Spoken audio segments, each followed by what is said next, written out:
noche. Restivo, La Cava, Aimú, Randazzo, Roca, Marcos. Hasta las 18. Que vuelvan las ideas. Que vuelvan.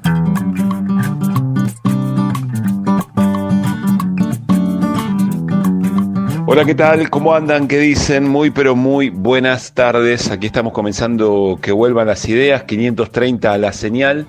Hasta las 6 nos hacemos buena compañía en un viernes feriado. Y terminando una semana, uno diría semana corta. Bueno, pero en la Argentina estas cosas, ¿no? Piensen que venimos casi de una semana larga, les diría yo. Jueves de la semana pasada, miércoles de la semana pasada, donde toda la serie Expert comenzaba con aquel video del ahora ex candidato de La Libertad Avanza en la provincia de Buenos Aires, diputado nacional por ahora, que decía: yo no tengo nada que ver con Fred Machado ni con esos aportes, y terminamos una semana, miren ustedes, ¿no? En definitiva, viendo si se reimprimen o no se reimprimen las boletas y si va a ser Karen Reijard o Diego Santilli. Ya está definido esto, pero en esa duda para la elección más importante, en el distrito más importante, el próximo 26 de octubre. Y no es menor lo que pasó esta semana. Estamos arrancando el programa, pero es interesante darle contexto a una semana, insisto, que puede parecer corta, pero que incluyó una entrevista del presidente de la Nación, Javier Milei, en donde confiesa una serie de cosas. Para mí una entrevista muy lograda para el presidente, en donde termina por decir que el resultado electoral, bueno, no hay que medirlo en cantidad de votos, se lo dice a Luis Majul el domingo por la noche, sino que en realidad hay que ver cuántas bancas más tiene La Libertad Avanza después de la elección de octubre, quizá queriéndose engañar a sí mismo o vendiendo hacia afuera cuál puede ser una lectura de un resultado más o menos favorable. Pero sobre todo, y me parece lo más importante esta semana, y algo se vio de eso en las votaciones del miércoles en diputados, sobre todo reconociendo que, textual, a la hora de los bifes, esos gobernadores que supieron acompañar al presidente en lo más importante que tuvo en su momento, ley base, sostener el decreto 70, etcétera, etcétera, algunos vetos determinantes, lo van a acompañar, aunque ahora vayan con otra lista, aunque ahora hagan campaña por otros candidatos, los propios, por propia mala praxis de armado político del gobierno y armado de listas propias o armados de lista de La Libertad Avanza en distritos de estos gobernadores, pero a la hora de las reformas estructurales van a acompañar al gobierno. Y ahí hay algo, me parece, para tener muy pero muy presente. La semana en la que tuvimos el veredicto del juicio para quienes intentaron asesinar a Cristina Fernández de Kirchner, y esa trama en la que todo ocurre, esa trama de violencia política en la que todo ocurre, en la que Milei es presidente, pero sin embargo hacemos como que aquí no pasó nada. Bueno, una semana, insisto, muchas otras cosas más, pero una semana que no fue cualquiera. Y estamos cerrando y haciéndonos buena compañía, tratando de parar un poco la pelota, de reflexionar desde otros ángulos, desde otros lugares, y a eso nos vamos a dedicar hasta las 6 en este viernes feriado. Ojalá estén pudiendo disfrutarlo, que el día acompañe. Vamos a arrancar, enseguida vamos a contarles qué charlas tenemos pensadas para el programa de hoy, pero vamos a arrancar con el resumen de esta semana, que se las contamos así muy por encima, pero que ha tenido voces. Mariano Randazzo prepara para la audiencia de Que vuelvan las ideas el resumen de esta semana que supimos conseguir. Ahí vamos, arrancamos Que vuelvan. Bueno, yo entraba al Parlamento, iba por un pasillo con mi equipo y iba al recinto y el diputado, el jefe, bueno, el presidente de la Cámara, Martín Menem, se abre muy amablemente para saludarme, y a mí me pareció raro porque era un momento tenso. Yo iba a pedir, era uno de los pocos que pedía la expulsión de Esper de la Cámara de Diputados. Facundo Manes. Y muy amablemente me dijo: mirá, Facundo, hay una operación en marcha hacia vos, una operación en contra tuyo. Y digo: ¿por qué? Por el caso Machado. Digo: yo no tengo nada que ver. Digo: son ustedes, como diciendo, frenala. Y él me dice: bueno, como no puedo hacer, bueno, como diciendo, esto va a pasar igual. Y después me dice al final: che, que no haya quórum, no hagamos lío, que esté todo tranquilo hoy. Eso fue todo, fue en un tono amable como es él. Bueno, eso es lo que expresé en mi cuenta de X. Ya mintió y hoy vuelve a mentir. Martín Menem. Por lo tanto, quería, digamos, que quede todo claro, porque tengo un trato cordial absolutamente con todos. Martín, él dice que hubo amenazas. Falso. Absolutamente. Y algo de los medios de comunicación. Absolutamente falso. Iba a ser una... Bueno, estamos en un año electoral y se ve que le gustan las cámaras, porque, digamos, ya sabemos de quién estamos hablando. El triángulo narco, que no es el de Hierro precisamente, que constituyen Milei, Machado y Oneto, con Spert como expresión pública, pero que evidentemente es una estructura de legitimación de activos o de lavado, como se dice, de la narcocriminalidad vinculada a la política, ¿no? Juan Grabois. Acá estamos en la punta del iceberg. Si Machado va a Estados Unidos, seguramente lo que va a hacer es lo que llama un plea agreement, una especie de probation, no es lo mismo, pero bueno, para reducir su pena y confesar sus delitos y revelar sus cómplices. Per merece haber caído por pelotudo y mentiroso, no por narco. Fred Machado. Básicamente. Los narcos en serio, yo creo que todo el mundo sabe dónde están. Y nadie los toca. Acá, en Estados Unidos, en todo el mundo. Y mantengo mi inocencia hasta el final. Teniendo en cuenta que lo principal para la justicia electoral, y entiendo que es para todos los partidos políticos y para todos los, es que la elección se lleve a cabo el 26 de octubre, ese es el objetivo principal. Alejo Ramos Padilla. Sí, esto no es una votación, acá lo que se escucha son argumentos. Sí, acá la audiencia de hoy se centró fundamentalmente en las cuestiones logísticas, pero al mismo tiempo hay cuestiones jurídicas, hay que ver cómo influye el precedente, ¿sí?, para otros casos análogos. Bueno, y quedó claro también para la sociedad en su conjunto los costos y otros trabajos que lleva adelante la justicia electoral para que las elecciones se puedan desarrollar el 26 de octubre. Acá no es un problema de nombres, de carteles, de 1, 2, 3 o de cartelería, es un problema de ideas. Si estamos con la idea del cambio o si estamos discutiendo el pasado. Diego Santilli. No hablé con Esper, porque la última vez que lo vi fue en Olavarría. Está fuera ya. Ya está, renunció. Y iba a ir a dar respuestas a la justicia sin fueros y sin privilegios. ¿Les mintió? Nunca nos dijo. Es decir, Argentina está en condiciones de entre 7 y 10 años alcanzar o superar el PBI per cápita de España. Entre 15 y 20 años estamos en condiciones de ser como Alemania. En menos de 30 años podríamos igualar a Estados Unidos. En 40 años nos convertiríamos en uno de los 3 países con mayor PBI per cápita del mundo. Por lo tanto, hacer grande a la Argentina nuevamente es posible, es factible. Javier Milei. Solo requiere de voluntad, saber que estamos a mitad de camino, hay que seguir trabajando, hay que seguir apostando a la libertad, no hay que aflojar y eso nos va a poner del otro lado del río y empezará el camino de la prosperidad para hacer grande la Argentina nuevamente. Esto no quiero decirlo de la cubierta de algún barco, pero ¿qué hace el presidente en esta crisis económica, con esta situación social que se vive, haciendo esto? La gente no puede pagar las deudas, la gente se endeuda para comer, para comprar en el supermercado, pero el 7 de septiembre me parece que a Milei se le empezó a poner un límite. Axel Kicillof. Trump, jefe de campaña de Milei, y yo creo que le dijeron, pero mirá, hay juicios en Estados Unidos, lo van a extraditar en Estados Unidos, y lo sostiene el candidato. Y no lo baja por el juicio en Estados Unidos, por las 200 lucas, no lo baja por los aviones, por los 35 vuelos en avión, no lo baja por las 300 mentiras que dijo Esper, no lo baja por eso, lo baja porque electoralmente no le está garpando. Ideas que regresan en el magazine informativo de la 530. Que vuelvan las ideas. Hasta las 18.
Que vuelvan las ideas.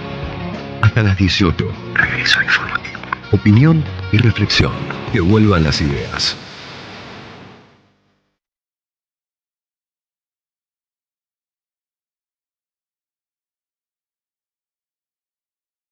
Que vuelvan. Y les decíamos algunas charlas que nos pueden hacer parar un poquito la pelota en la vorágine cotidiana.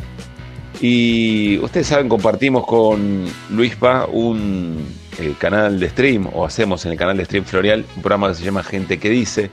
Entrevistamos hace ya un par de semanas, a Pablo Yonto, colega, abogado especializado en derechos humanos, periodista que trabajó muchos años en el diario Clarín, y que supo forjarse una identidad militante muy importante para estos tiempos.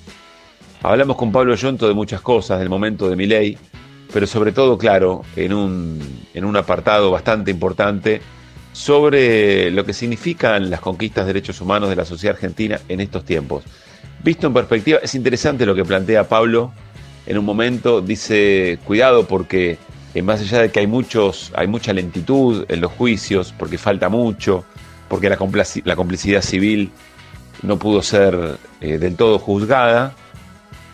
Sin embargo, piénsenlo así, dice Pablo Yonto. En este Poder Judicial logramos más de 300 condenas, entre otras cosas a las que queremos invitarles a compartir. Charla con Pablo Yonto en Gente que Dice, aquí en Que Vuelvan las Ideas para esta tarde de viernes. Te noto como optimista en cuanto a que el resultado de la elección en la provincia de Buenos Aires puede generar un Milei que de verdad vaya a buscar una negociación más abierta de lo que ha hecho hasta ahora, o que valore algún grado de consenso o algún grado de opinión que tenga otro sector de la política. ¿Crees que es así? Sí, yo creo que ellos saben que abajo están pasando cosas muy distintas a las que estaban pasando el año pasado.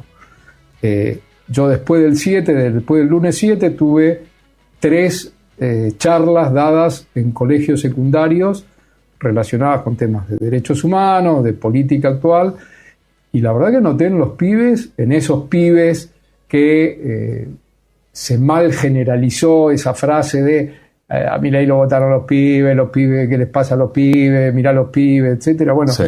Estuve en 3 colegios distintos donde el tema de el no a Milei era muy fuerte. Y era muy fuerte no solo en los pibes que militan y que organizaron estas movidas, fueron días especiales porque son los días, o eran los días previos al 16 de septiembre, que era la Noche de los Lápices, sí, ¿no? El punto central de muchísimos colegios secundarios en el país para su movilización o para sus actividades en los colegios. Pero lo que noté mucho es que más allá de los pibes del centro de estudiantes, de los pibes de las agrupaciones, de los pibes movilizados por el tema de la Noche de los Lápices, los otros, los más silenciosos, etcétera, preguntaban, se interesaban, y había un discurso de no crean que todos nosotros votamos a Milei, no crean que mis amigos votaron a Milei, qué sé yo.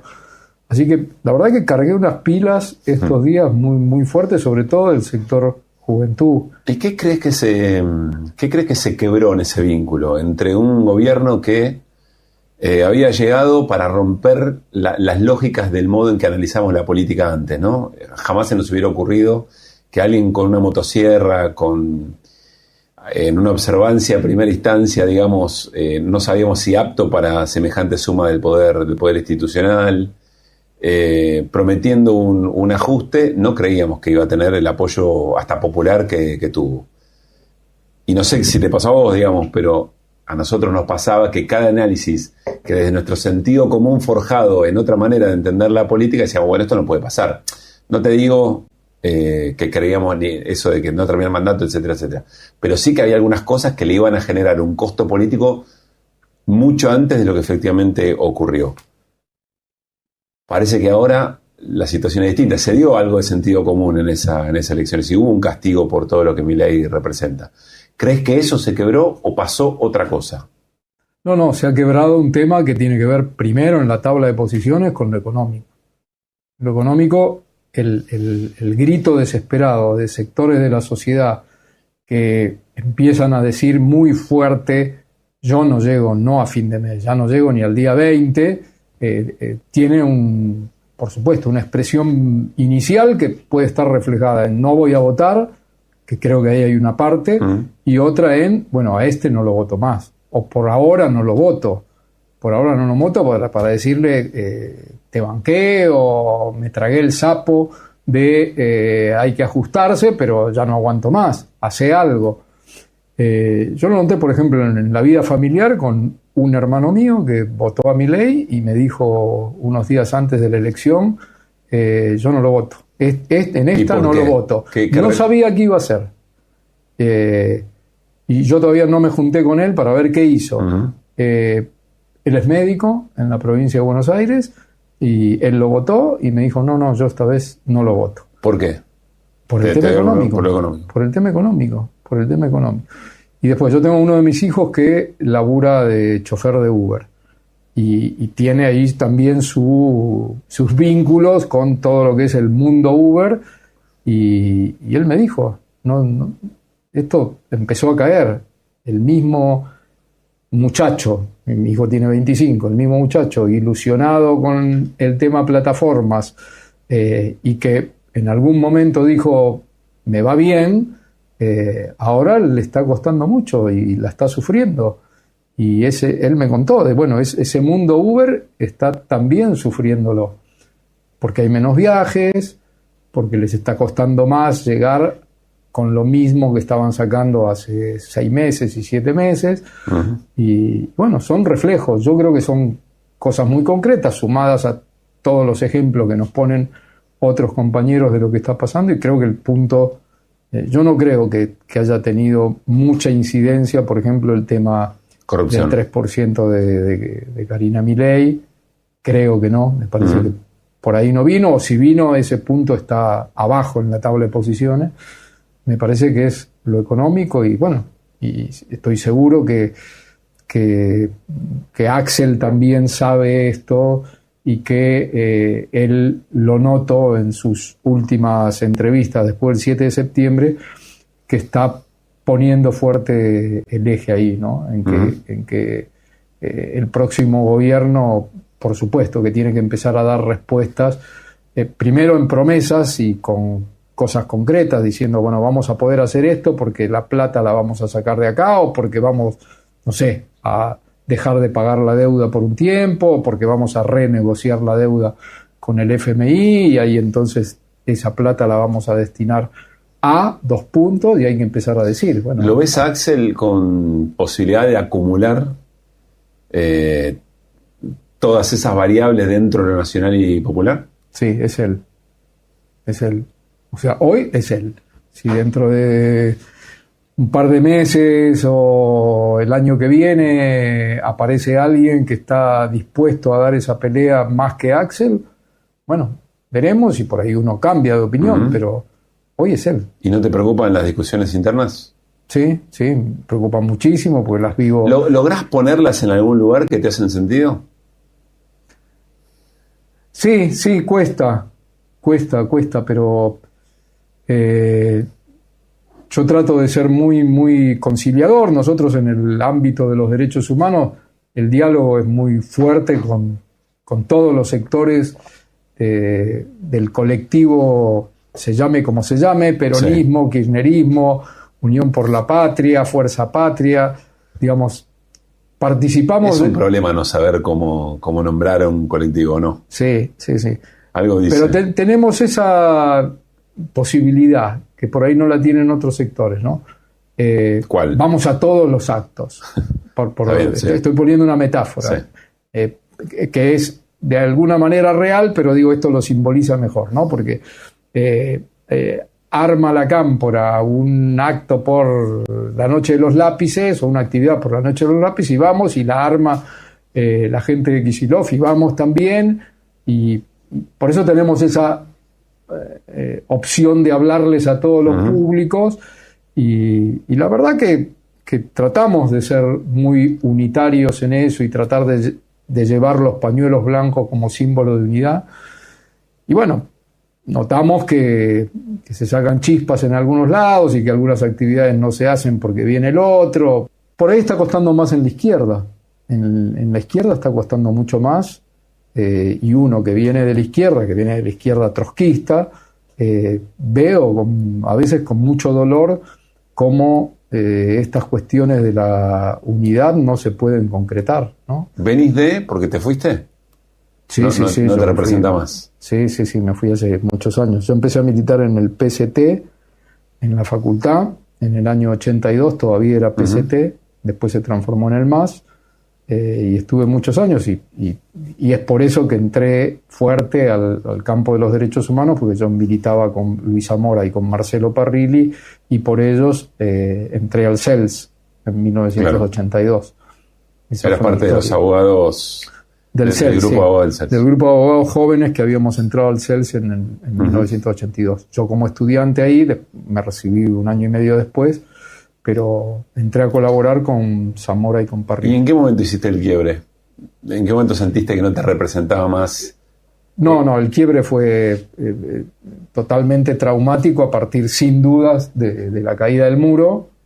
Fue todo un proceso de ruptura del partido en 1000 pedazos. Y, digamos, mi consolidación en el kirchnerismo fue en el 2008, con la 125. Ahí. Bueno, suele decirse que el 2008 es el parto del kirchnerismo, ¿no? Sí, sin dudas. Y vi cómo decenas de compañeros que habían militado alguna vez o en el MAS o en el PST ingresan a militar en distintos ámbitos de lo que se llamaba el kirchnerismo, o lo que se llama el kirchnerismo. Algunos más orgánicamente, otros menos, yo en el campo de los derechos humanos, pero sí.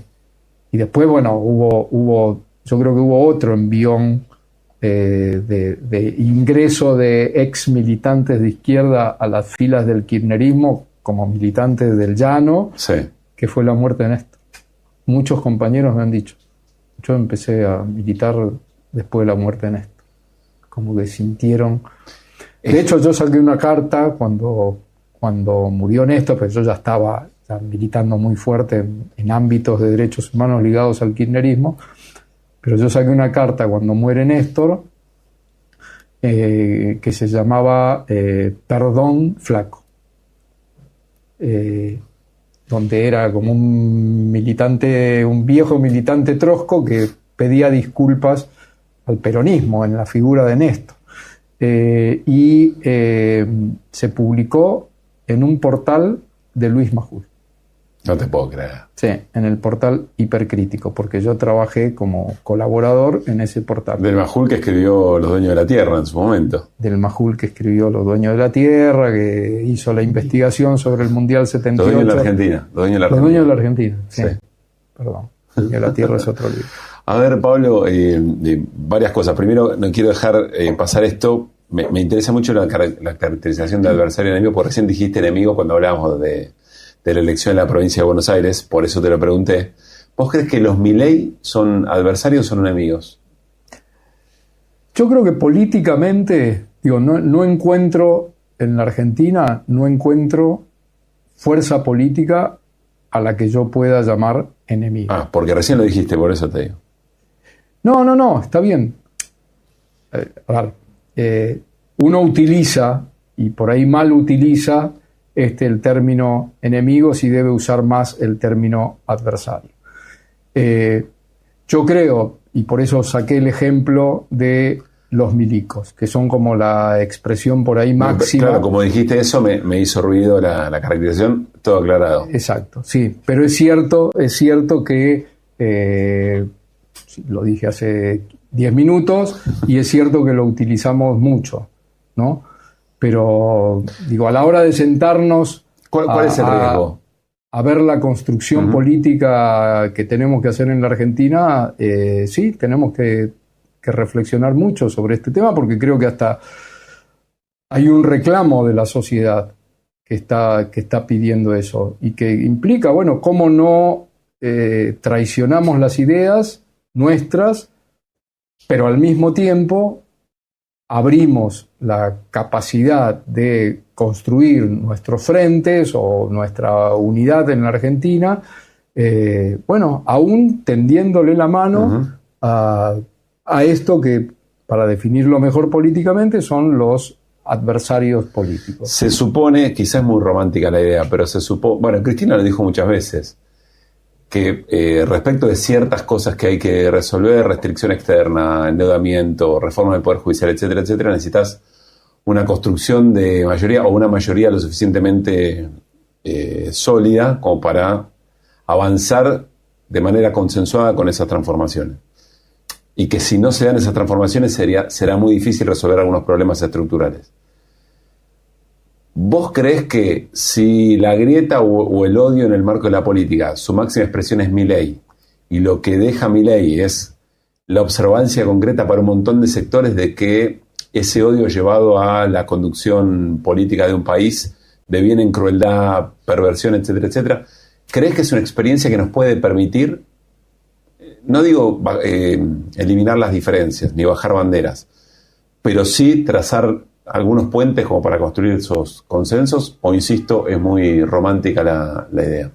No es... A ver, punto uno, no es romántica porque si fue romántica la idea de nunca más juicio y castigo a los culpables y vamos a marchar por la defensa de los derechos humanos, y esa bandera logró en la Argentina, y yo estoy convencidísimo que esa idea y esa bandera hoy la tiene la inmensa mayoría de la sociedad argentina, aún gran parte de los que votaron al PRO y aún gran parte de los que votaron a Milei. Si eso fue posible, bueno, ahora nos falta consolidar eso y lograr lo mismo que logramos en ese campo, lograrlo como sociedad para los otros campos. Sin duda que el más difícil es el económico, sin dudas que es el más difícil. Los modelos de la socialdemocracia en la historia de la humanidad y sobre todo en la historia moderna de la humanidad, bueno, intentaron eso, intentaron a ver hasta dónde era posible la construcción de modelos en los que la diferencia de clase se fuera achicando, y lograr esos modelos que los tuvimos en algún momento hasta como ideales, o ideales para ponérselo como ejemplo a otro. Bueno, mirá lo que hizo Suecia, mirá lo que hizo Finlandia, mirá lo que hizo Dinamarca. Y yo creo que si tenemos que discutir a fondo los que, por ejemplo, venimos de la izquierda y ahora estamos, pero con las dos patas muy, muy metidas en la militancia peronista, que nos cuestan algunas ideas, pero bueno, que tenemos que de una vez por todas decir, ¿es la lucha de clases o es otra forma de construcción muy distinta a la que tuvimos hace 40 o 50 años en la cabeza? Y yo creo que Pablo, estamos en eso. Si pasás del trotskismo al kirchnerismo y al peronismo y a la socialdemocracia, te van a matar, Pablo. Y bueno, es parte. No, yo no creo que.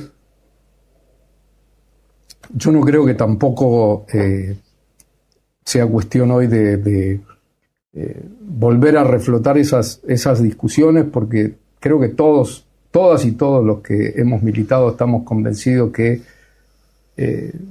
pero no porque nosotros lo digamos, sino porque la historia lo demostró, ya está, no se repiten los modelos de la construcción de la Unión Soviética, no se repiten los modelos de la construcción de los 70, esos modelos no se repiten. Los modelos a construir son otros, y sí rescatando algunas de esas ideas y descartando las otras, sin duda. La convicción del partido único creo que quedó afuera. Obviamente que uno mira hacia afuera y ve, bueno, ¿qué hacemos con Cuba? ¿Qué hacemos con China? ¿Qué hacemos con la discusión de... y a todo eso no, por lo menos acá no se le entra con la fuerza que habría que entrarle. Y yo creo que sí que hay que entrarle a esas discusiones muy fuertes. Inventamos o morimos, creo que decía Martí, ¿no? O algo por el estilo. Sí. Y Mariátegui decía ni calco ni copia. Y además nosotros lo hemos vivido, porque todos esos modelos significaron, bueno, no solo derrotas, sino significaron abandonos de miles y miles y miles de compañeros que se fueron de nuestros partidos. Hablo ahora de la izquierda, ¿no? Que se fueron de nuestros partidos y se fueron a nada, por culpa de esos modelos que quisimos copiar como calco y como copia, ¿no?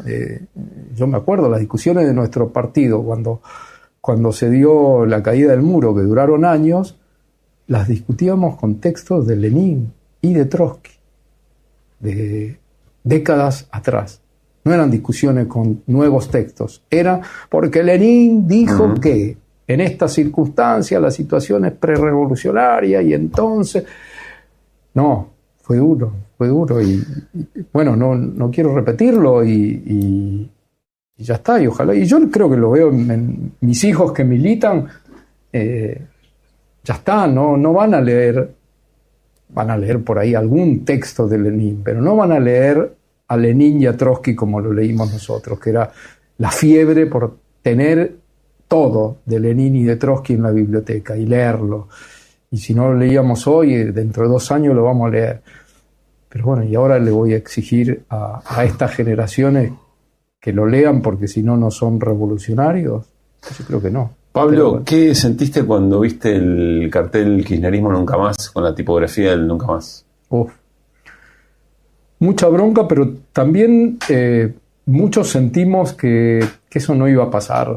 O sea, que esa bandera no iba a triunfar y que iba a haber una reacción de los sectores que no están con nosotros. O sea, viste más provocación que riesgo.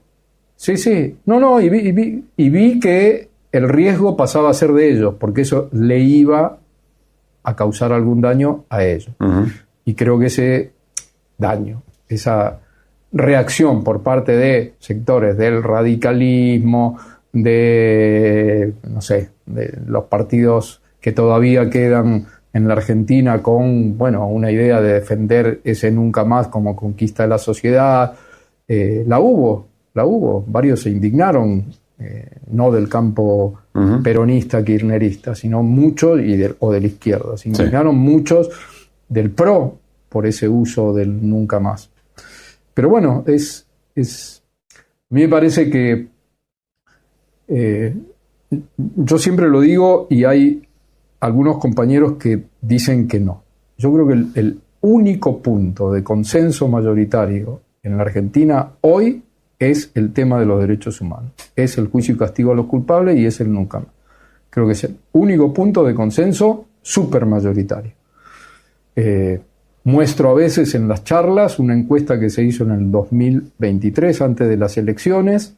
Ahora se me fue el nombre de la empresa encuestadora que dijo, bueno, a quién van a votar, por qué lo van a votar, etcétera, y metió una pregunta que era si había que mantener las políticas de memoria, verdad y justicia. Y contestó que sí, el 74% de los encuestados, que eran 2002, y en esa encuesta ganaba Milei las elecciones. Por eso estoy seguro que ese tema del nunca ¿Del más... año 2023? La encuesta. Sí, para las elecciones del 2023. Y durante el desarrollo del gobierno de Milei, ¿cómo se resintieron? Sí se resintieron, no las políticas de derechos humanos, sino el desarrollo de las investigaciones, de los juicios.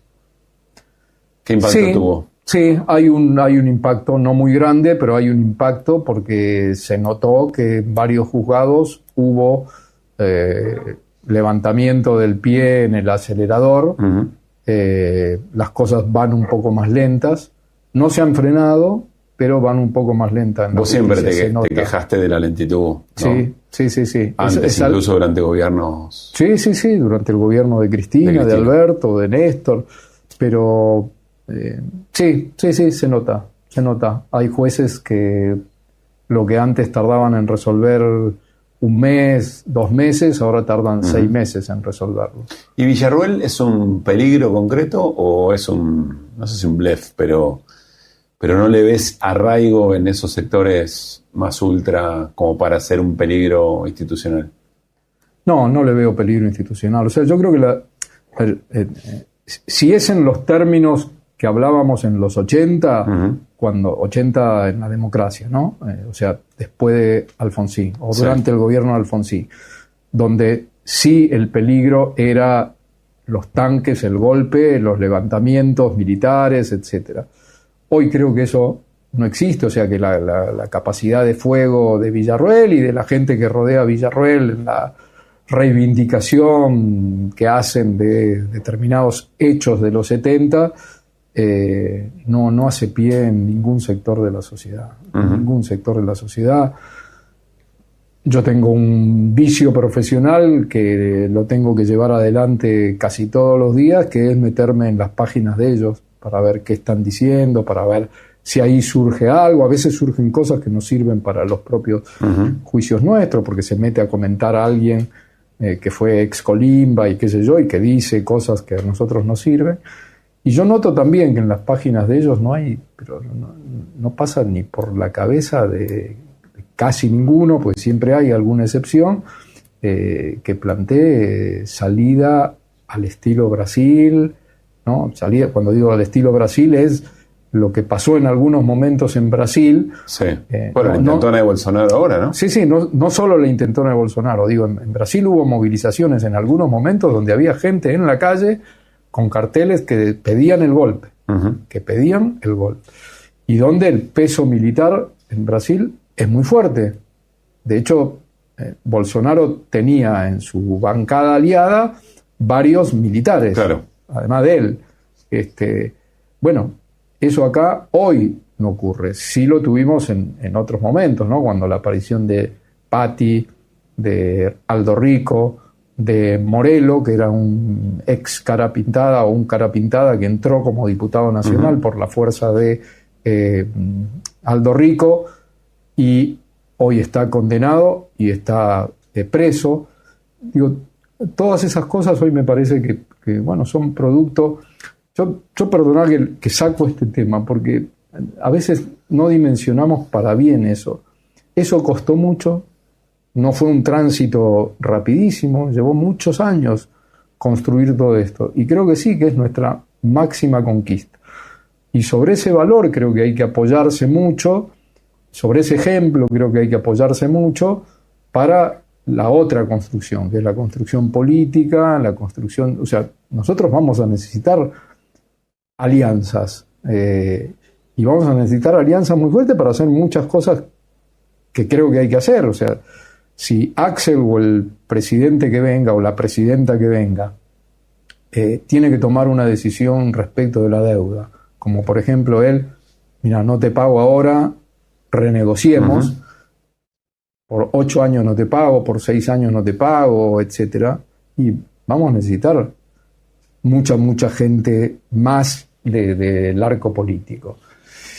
Por lo que ¿Cómo lograr Pablo, eso? lo que siento es que cuanto más se ataca a la política de derechos humanos, pues sentí que más se fortalece en algún punto. Me da la impresión que sí, me da la impresión que hay una reacción, que por ejemplo la visita de los diputados libertarios a los genocidas el año pasado le salió mal.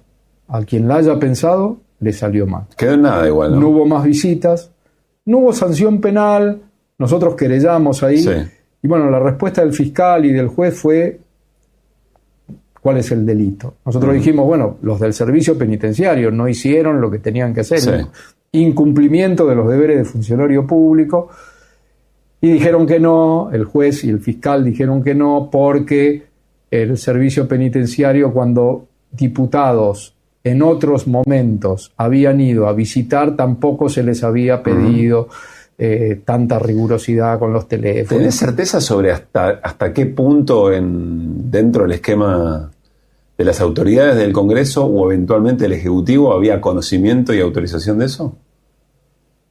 No logramos saber si esto se sabía bien a qué iban y a dónde iban. O si era un grupito. Todo indica que fue una intentona ahí de un grupo.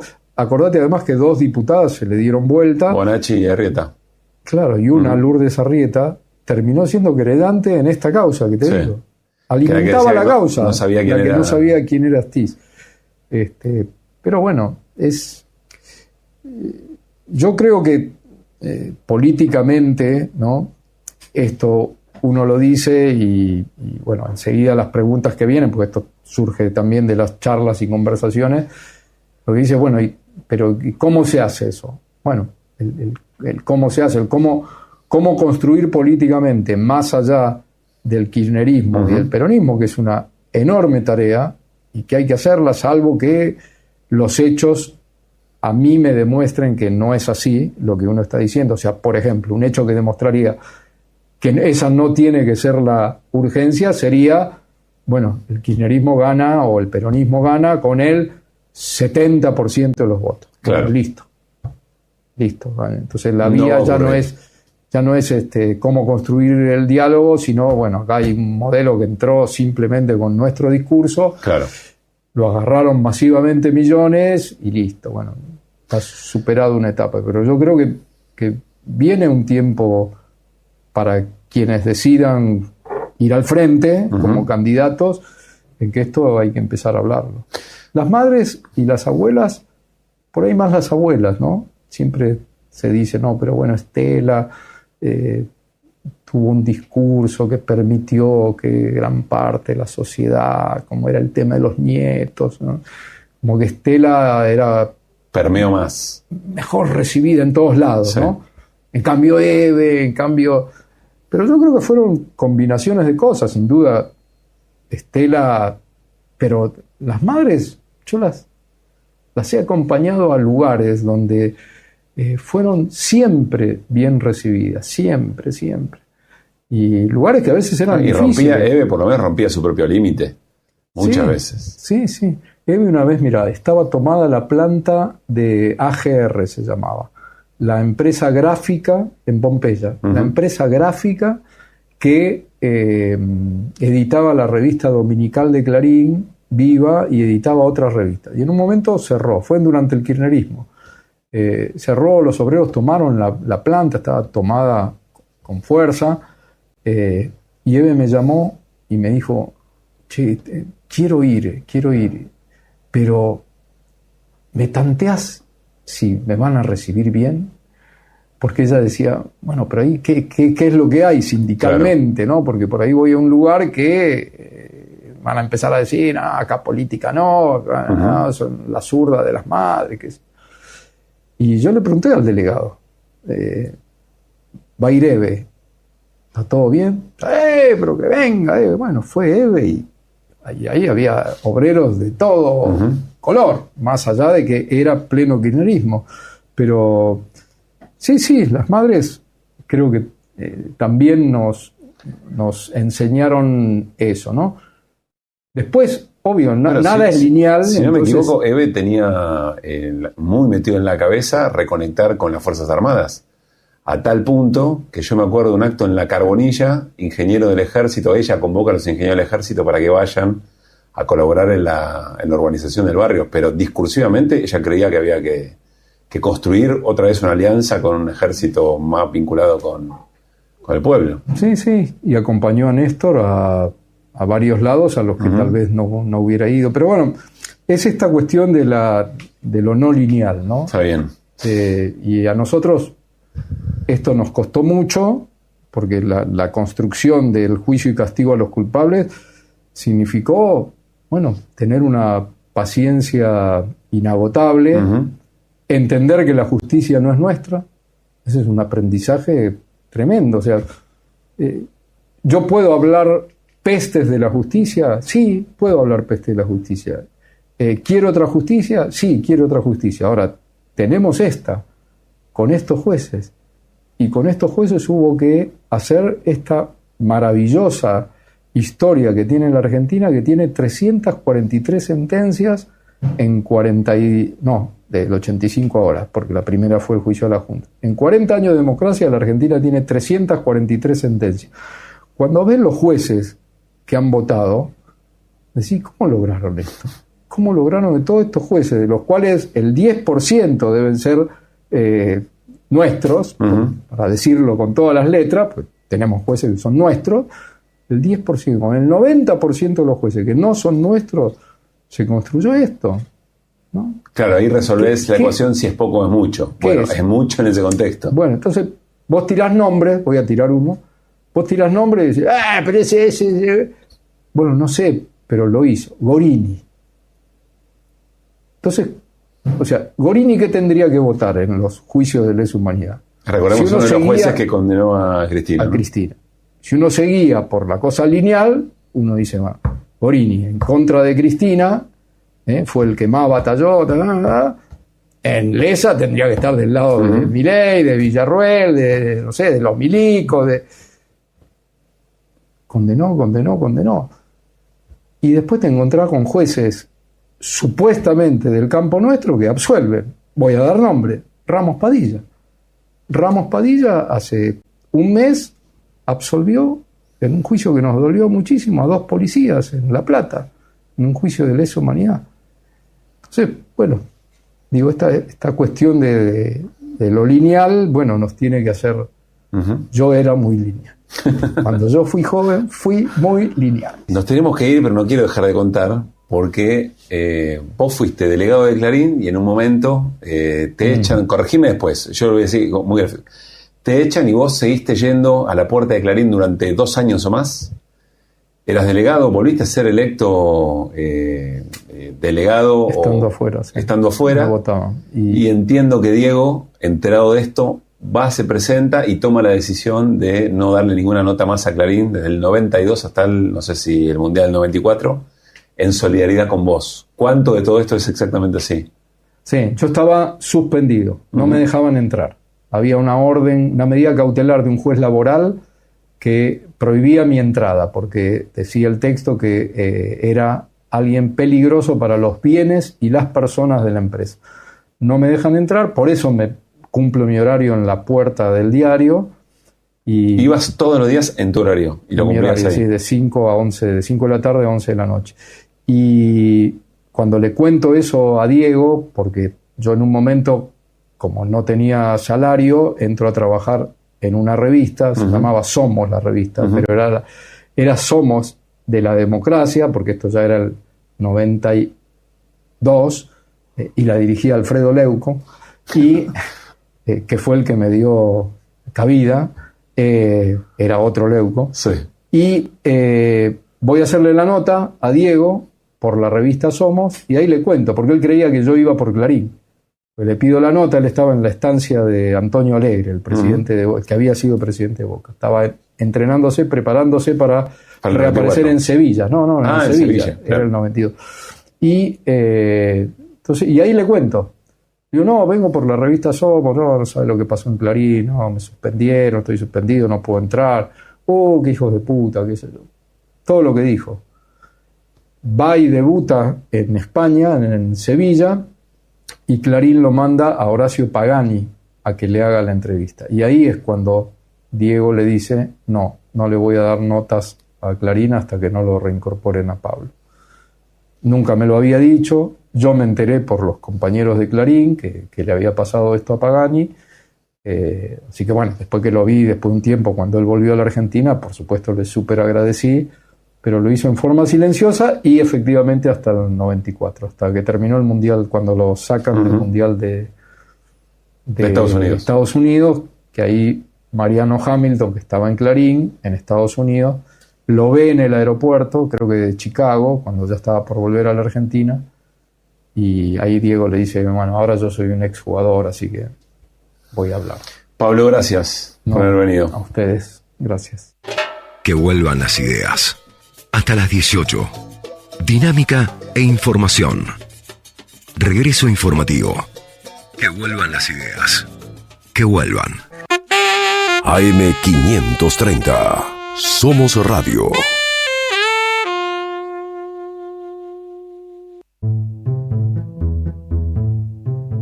Revista Acción, un medio alternativo 100% digital, una mirada cooperativista sobre el país y el mundo. Información, análisis y opinión. Porque otro mundo es posible, entra en Acción. En la web y en las redes sociales. www.accion.coop.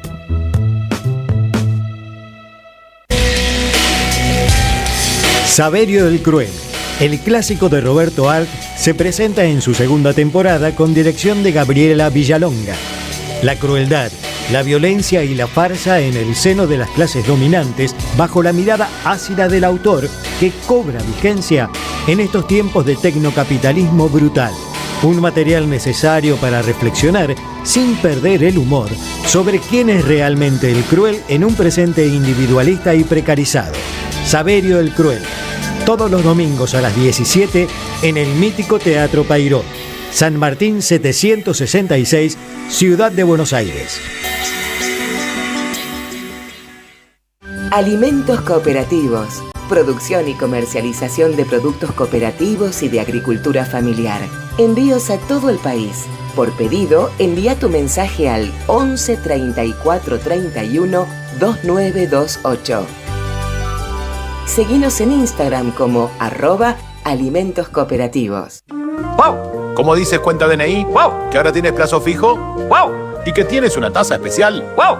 Y eso hace que tu dinero crezca. ¡Wow! Y crezca. ¡Wow! Y crezca. ¡Wow! Pará, ese último wow no entendí. ¡Wow!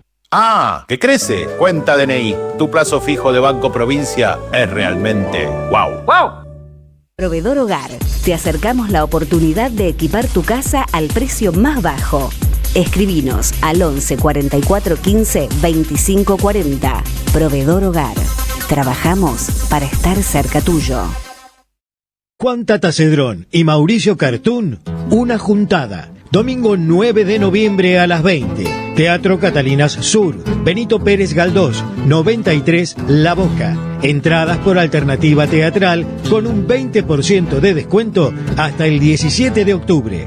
Rumbo al sur con la chata llena. Los fines de semana de la 530 son comunitarios y latinoamericanos. Pablo Ovín y equipo hacen Al Carajo. Sábados y domingos a las 6 de la mañana en Somos Radio. AM 530. Construimos comunidad. Buscamos la verdad siempre. Nuevo en Ediciones Continente. La formación de la conciencia nacional, de Juan José Hernández Arregui. Un libro que rompe los mitos de la izquierda sumando el análisis de la conciencia nacional. Una obra vigente del intelectual que unió al marxismo con la experiencia del peronismo. Ediciones Continente. Editamos futuro con memoria. Ingresá a edicontinente.com.ar o al Instagram @edicontinente. ¿Sabías que estás increíblemente cerca de una de las catedrales más importantes del mundo? ¿De un teatro a la altura de la Scala de Milano? ¿De un museo de ciencias naturales tan impactante como el Smithsonian de Washington? ¿De un parque infantil que inspiró al mismísimo Walt Disney?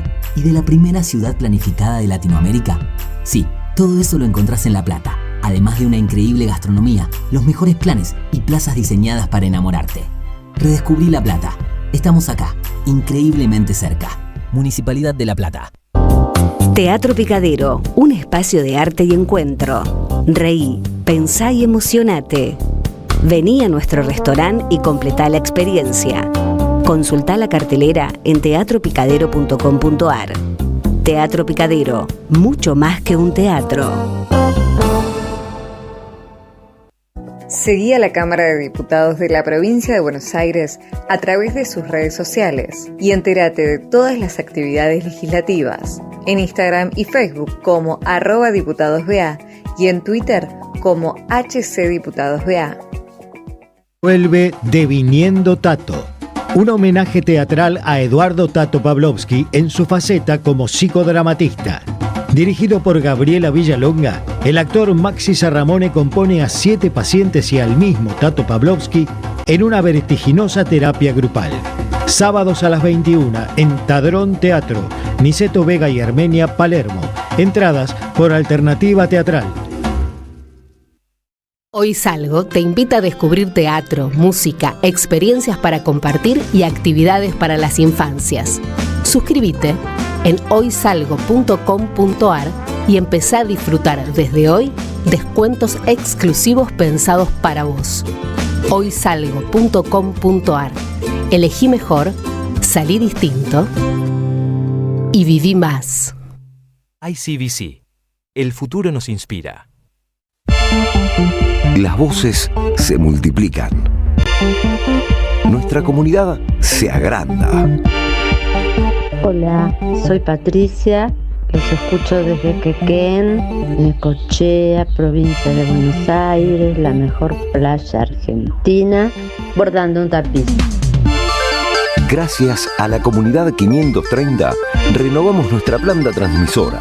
Más potencia, más llegada. AM530 Somos Radio. A todo el país. Ideas que vuelvan. Que baje el riesgo país a 50. Nadie sabe qué es el riesgo país. A la gente le inquietan otras cosas. Le inquieta, por ejemplo, que el presidente haya polemizado con un niño autista. Porque eso no llega a la cabeza, eso llega al corazón.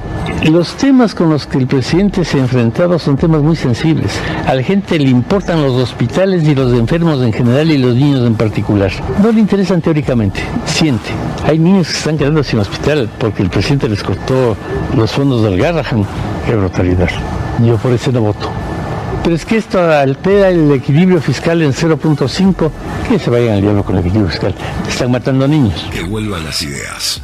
A la gente le inquietan otras cosas. Nadie sabe qué es el riesgo país. Que vuelvan.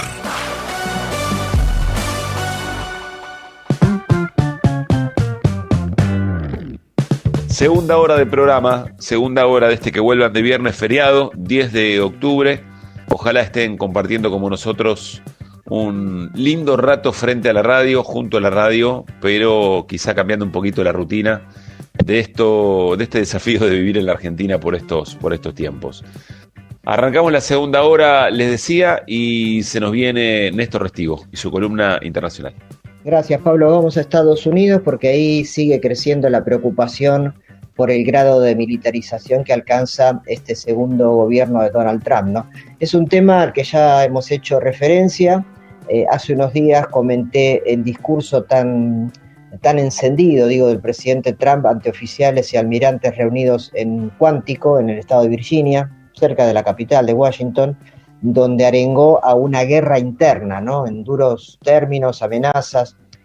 En el primer gobierno de Trump hubo un lejano antecedente de militarización a mediados del 2020, en junio, cuando empezó a enviar Trump fuerzas federales a ciudades como Portland, por ejemplo, en aquel contexto de protestas, cuando asesinaron en forma alevosa los policías a George Floyd. Seguramente recuerdan ese caso. Pero ahora, en esta segunda presidencia, el tema es mucho más intenso. Hay otro escenario que algunos analistas hasta auguran como de pre-guerra civil, ¿no? Lo cual es tremendamente preocupante. Tengamos en cuenta que se trata de un país con la mayor cantidad de armas por habitante, ¿no? Y bien que las usan. En este gobierno, entonces, este segundo Trump.2, podemos decir, es notorio cómo se despliegan tropas en ciudades como Los Ángeles, incluso federalizando la Guardia Nacional en California, aún contra la voluntad del gobernador. Eso fue en junio, y en agosto tuvimos el control parcial de la policía de Washington D.C., de la capital, y despliegue de fuerzas federales mediante lo que se llama una emergencia del crimen. Otras ciudades con este problema, que manifiestan mucha gente que vive ahí, que está muy inquieta con esto, fueron, por ejemplo, Memphis, Baltimore, se habló de nuevo de Portland, Nueva Orleans, Baton Rouge. Hace poco Trump amenazó que en un futuro próximo no descarta que puedan ser Nueva York o San Francisco, y también se enredó en discusiones muy fuertes con las autoridades de Illinois y de Chicago, ¿no? Tanto algunos estados como estas ciudades a principios de esta semana demandaron a Trump, solicitaron a un tribunal federal que detenga la federalización de la Guardia Nacional en Illinois.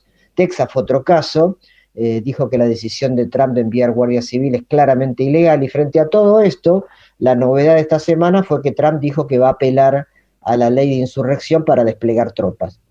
¿Qué había dicho Trump ante los militares de Cuántico hace una semana?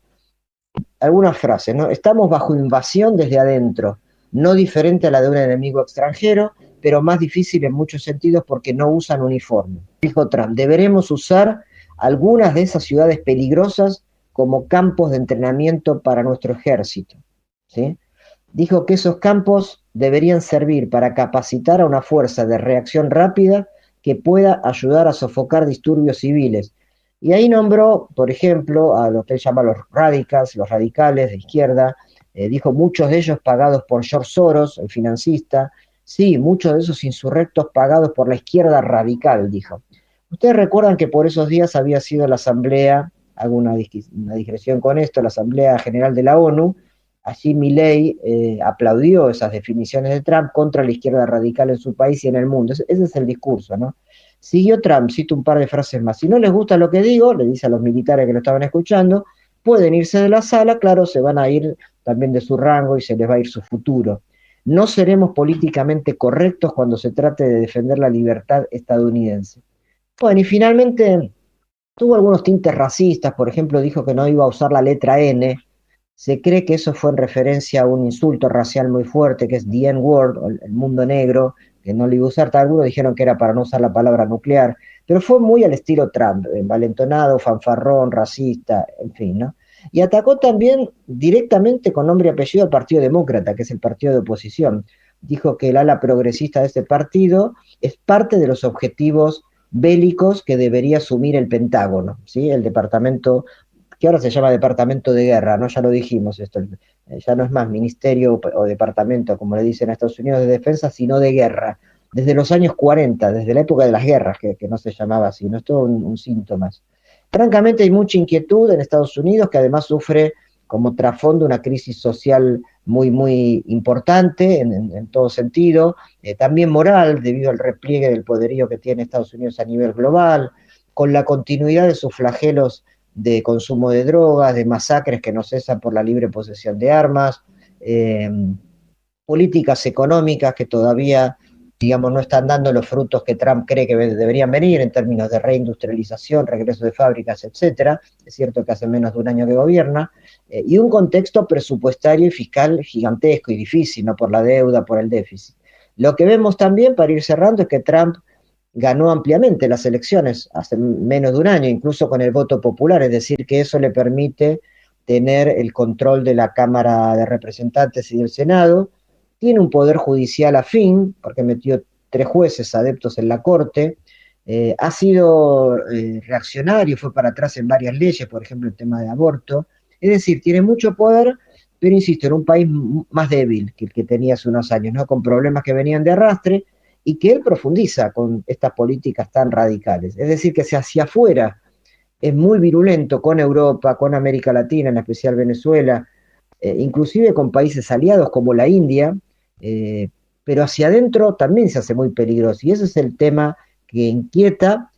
Me olvidaba, por supuesto, algo central, el tema migratorio y las deportaciones. En definitiva, quizás sea demasiado pronto todavía hablar del riesgo de guerra civil. No hay una división tan profunda en lo político, aunque en algunas cosas sí. Pensemos en la gran rivalidad con China, que es la pelea de fondo a nivel global. No hay tanta diferencia entre demócratas y republicanos, pero tampoco hay una división territorial, digamos, empuje a un conflicto como fue el de la guerra de secesión del siglo XIX, ¿no? Pero el tema está en debate, con un tipo en el Salón Oval que se cree un mesías, como nuestro engendro local acá en Chiquitito, y que nació hace muchos años en el Tea Party, este sector de minoría blanca ultraconservadora del Partido Republicano, que ahora es mayoría en el gobierno. Así que bueno, habrá que ver cómo evoluciona sobre todo el despliegue militar, también el contexto mundial, y ver las reacciones internas que generan el pueblo estadounidense.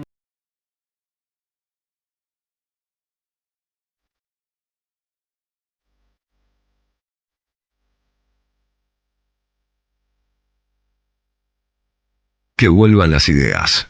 Que vuelvan.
Que vuelvan las ideas.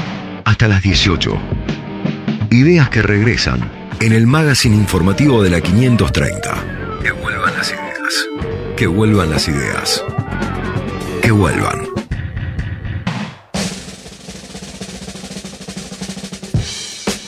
Una semana en la que hemos tenido algunas noticias muy tristes, ¿no? Como por ejemplo el fallecimiento de Miguel Ángel Russo, una de esas personas que, habiendo defendido distintos colores, no todos, pero distintos colores, sin embargo se ganó el respeto y el cariño de mucha gente, casi que les diría del hincha y de la hincha del fútbol. ¿Por qué? Bueno, porque supieron interpretar de qué iba esto de 22 personas corriendo atrás de una pelotita y cuántas cosas más significan eso, más allá de un juego, de un deporte, de una pasión. Hay una identificación, casi un hecho de cultura popular. Y la semana pasada, también hay gente que dice, charlamos con Mónica Santino. Seguro la conocen. Mónica fue jugadora de fútbol, jugó en All Boys, jugadora profesional. En realidad, en ese momento, el profesionalismo del fútbol femenino era muy distinto al que hoy vemos, pero estaba efectivamente federada en All Boys. Hoy es directora técnica y armó La Nuestra, que es un club de fútbol femenino en la 31. Y van a ver las cosas que tiene para contarnos desde el fútbol, Mónica Santino. Desde el fútbol, las mujeres peleando por su derecho a jugar. Y desde el fútbol también, la 31 como territorio de disputa, la 31 como territorio de castigo de las políticas de ajuste del gobierno de Javier Milei. Muchas cosas muy interesantes en la vida y en el relato de Mónica Santino. Compartimos algo de lo que pudimos conversar en el stream, en el canal de stream de Florial, del Centro Cultural de la Cooperación. Gente que dice, dale. ¿Cómo te va, Moni? Muy bien, muy bien. Les voy a ir contando de qué va por lo menos la vida pública de Mónica Santino, el otro lo contará si quiere, pero básicamente fue jugadora de fútbol, no sé si se dice exjugadora cuando alguien... Es fuerte, ¿no? Porque vos seguís jugando. Sí, juego una vez por semana con un grupo ahí, parezco un cono, pero juego, todavía juego. Es difícil, yo creo que no tendría que existir. Claro. Porque futbolistas sos siempre. Yo creo que hay personas que nacen, ¿viste? para ser futbolistas, que es una vocación. ¿Y cómo te das cuenta de quién nace para ser futbolista? Cuando Maradona en Oxford, ¿viste? Cuando le dieron ese título maestro inspirador de sueños. Que hizo jueguito con un bollo de papel. Sí, que tenía el mechón amarillo. Sí. Habló de ser futbolista como una vocación. Y yo dije, esto que está diciendo es lo que me pasó siempre. Ese día escuché a alguien decirlo en palabras. Sí. Pero creo que es así. ¿Pero qué significa tener la vocación de...? Que naces para jugar al fútbol. Que naces para jugar al fútbol. No fulbito así de jugar. Que querés ser jugador o jugadora de fútbol. Y que te pasa por el cuerpo y que nada, es como una expresión, me parece, tanto como escribir una canción o pintar un cuadro. Que querés ser futbolista. O sea, es que más allá de lo que hagas, tener la certeza de que tu vocación es ese, que naciste para eso, es un privilegio, es un tesoro extraordinario. Porque primero tenés que sentirlo vos y aceptar que estás sintiendo eso, digamos. Sí. Tener cualquier certeza, ¿no? Muy, muy, muy grande en la vida, me parece que como, qué sé yo, algo, una varita mágica que te toca. Para mí el fútbol es la manera que tengo de explicar un montón de cosas, ¿no? Y muy ligado a los momentos de mucha felicidad, de mucha tristeza, y una forma de ser también, ¿no? Una forma de habitar el mundo tiene que ver con la pelota. Entonces, creo que decir con tanta certeza soy jugadora, y creo que le pasa a muchos y a muchas, me parece que tiene que ver con eso, una manera de percibir el mundo, de habitarlo también, y de, qué sé yo, de buscar felicidad por ahí, que es algo que eso hacemos todos y todas. Sí, estoy pensando en el lenguaje universal futbolero para explicar cosas. Viste, hay gente, yo siempre digo se divide en dos, pero ahora que decís esto se divide en tres. Las maneras de encontrar analogías en la vida. Uno es con El Padrino, Otras generaciones lo hacen con Los Simpsons, buscan escenas del Padrino, escenas de Los Simpsons. La tercera es el fútbol. Y es el fútbol. Que es mucho más universal que el Padrino que Los Simpsons. Sí, igual el Padrino está buenísimo. Sí, me encantaría. De esas dos son más del Padrino que Los Simpsons. Sí, el Padrino es una genialidad. Bueno, o sea que en gente que dice, es gente que viene que cuando dice, voy a la metáfora futbolera, estás en la cancha, agarra la pelota a alguien y te reacomodás un poquito porque algo puede pasar. Uh-huh. Y me parece que se cumple la promesa de entrada porque ni te presenté y ya nos metimos en una. Me puse a la de fútbol. Sí. Pará, voy de a poco. Ex jugadora, no. Fue jugadora de All Boys. Sí. Directora técnica en la actualidad y ahora vamos a hablar de Club La Nuestra. Pero yo naturalizo algo, me alegra en algún punto. Estoy naturalizando que vos encontraste tu vocación y tu certeza de ser futbolista siendo mujer. Uh-huh. Sí, que para nosotras siempre fue más complejo, más difícil. No, ahora por ahí es menos, y todavía lo es, pero en aquel momento, ¿en qué año vos te federaste? ¿En qué año entraste al Boys? ¿O te fuiste a probar? No sé cómo fue. Boys, no, entré ya grande, entré en el año 97 y fue parte de un proyecto de un entrenador que tuvimos en esa época, que sigue siendo entrenador y es muy bueno. Creo que ahora está dirigiendo, no sé si el ascenso, sé que le perdí un poco la pista. Cristian Lobrinsevich. Él tenía un proyecto de una escuela de fútbol que era una rareza, Garay, Jujuy, acá, en Ciudad de Buenos Aires. Yo vi un cartel un día que salía de una reunión de la CHA por los edictos policiales, estoy hablando, sí, año 95-96, sociales, y veo un cartel. Porque Mónica fue presidenta de la CHA, además, cosa que vamos a ver después. Claro, entonces yo había estado una cantidad de tiempo sin jugar a la pelota, sí, había jugado un montón, había llegado a una prueba o algo que hacía River, que era la previa al torneo de AFA, el primero que fue en el año 91, y dejo de jugar por la militancia en la CHA, que era 24/7, sí, era permanente, era un montón. La generación que pelea por la personería jurídica de la CHA, ¿sí? Muchísimo tiempo, que nos soñábamos venir de casualidad con matrimonio igualitario, identidad de género, todo lo que pasó después. ¿Comunidad homosexual argentina? Comunidad homosexual argentina, que viene a ser un poco como la continuación, si querés, en los años 80, del Frente de Liberación Homosexual, que fue el primer registro de una grupalidad militante orgánico en los años 70. Pertenecía a Sacha y para ese tiempo era, bueno, ya está, somos una generación que ya cumplió un objetivo, se derogaban los edictos policiales en la ciudad de Buenos Aires en ese momento y jugar al fútbol me había quedado pendiente, pero ya tenía 30, casi 31. Entonces empiezo a entrenar con este director técnico, que era un poco más joven que yo incluso, y ese grupo es como, bueno, la base de All Boys. Llevamos un proyecto de fútbol femenino, lo propusimos al club. Y así entramos en AFA en el año 97. Primer partido, abril-mayo del año 97, en la cancha de Defensores de Belgrano. Un gran estadio. Y jugamos contra Defensores. ¿Ese es el primer partido? Ese fue el primer partido, sí. ¿Y jugaste cuántos años? Y jugué hasta el año 99, casi 2000. Bastante. Jugué bastante. ¿Te sacaste las ganas o te quedó? No, me saqué las ganas. Saqué las ganas de All Boys nos daba la cancha principal. Sí. No jugábamos en auxiliar, que es lo que le pasa a la mayoría de los equipos del fútbol femenino, aún hoy. Nos daba el estadio. Entonces teníamos la posibilidad, ahora cambió un poco, ¿no? La forma y eso, pero de cambiarnos en el vestuario, de salir por el túnel, de pasar las escaleritas, de escuchar los tapones de los botines en el piso. Bueno, esas cosas son muy fútbol, sí. Muy de ritual, y de salir, ¿no? con la pelota bajo de brazo, formadas, bueno, una cantidad de cosas que son una maravilla. Ese grupo del Boys todavía nos seguimos encontrando, ¿no? Yo cumplí 60 años en junio y andamos todas por los 50 y pico ahí, y nos seguimos juntando. Espectacular. Iba a decir, ahora volvemos al fútbol, pero como dijiste, tomo eso, que se quede ahí de trama de fondo. Si yo te doy una cámara en este momento, además sos periodista deportivo, o periodista especializado en deporte. Si yo te doy una cámara en este momento y vos sabés que eso que vas a filmar se va a poder ver, va a poder ser exhibido públicamente. De la escena social argentina hoy, ¿qué elegís filmar? ¿Qué elegís mostrar? Qué bravo.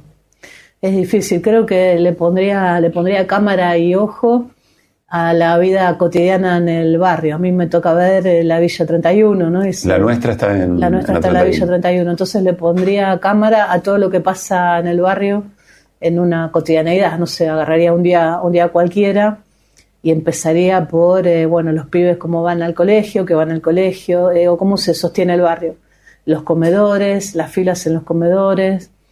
A ver si la escena de la mañana son los pibes y las pibas yendo a la escuela. Cartoneros que a veces les sacan los carros y no pueden salir. Policía de la ciudad hace eso. Uh-huh. El Ministerio de Educación, que funciona con toda su estructura y clavado en el corazón del barrio, y está ahí. Hay unos containers enfrente del ministerio, que igual ahora creo que lo corrieron, pero en un momento era muy impactante porque le habían pintado frases con aerosol, no la gente del barrio, el gobierno de la ciudad, digamos, en algún plan con frases muy meritocráticas, ¿no?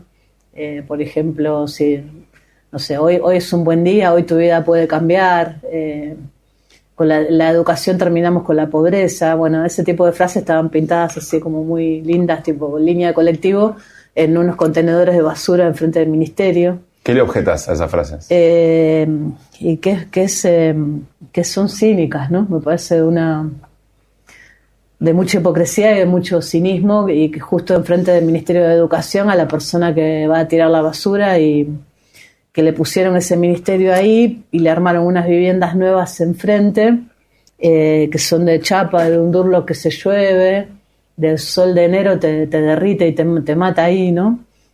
Con esas calles como un alisado de cemento, que son como unas especies de jaulas, eso llaman viviendas nuevas. Uh-huh. Y están enfrente de un superministerio con una estructura tremenda. Le pondría cámara a todo eso, ¿no? Cuando arrancó la pandemia, por ejemplo, el ministerio era el único lugar que tenía agua y luz del barrio permanentemente, ¿no?